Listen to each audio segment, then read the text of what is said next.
Matiangi convoy was stoned in a place called Keumbu in Kisii. Those guys were arrested. They were to court on Monday. There wasn't a prosecutor, there wasn't a file, there was nothing. The magistrate released them, they walked away. When the local member of parliament was invited to record a statement by the DCI, he did not as much as turn up. We lost a life there, a gentleman called Mapinduzi. We buried him a while ago, and that story is gone. We are going on. No investigations done, no arrests, nothing. 2 weeks earlier, elected leaders, members of the county assembly in Kisii, were beaten up by thugs in the center of town at 9 a.m. in the morning. When I arrived there with a bunch of lawyers to see these guys in hospital, the police officers were telling me they don't have B3, all manner of these silly excuses you keep hearing all the time.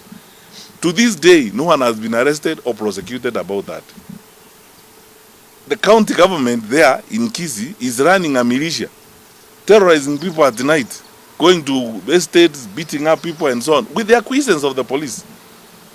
Because the police know this. And everywhere in the country, you saw online last week what happened here in Allingham 1 month ago on Thika Road.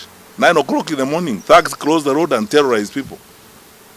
We have begun our final descension into chaos.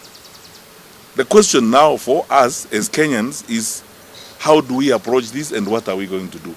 So we are beyond condemning, beyond threatening, beyond asking for action. I think for me, beginning now, and I will consult with my colleagues in the opposition, we are going to have a retreat next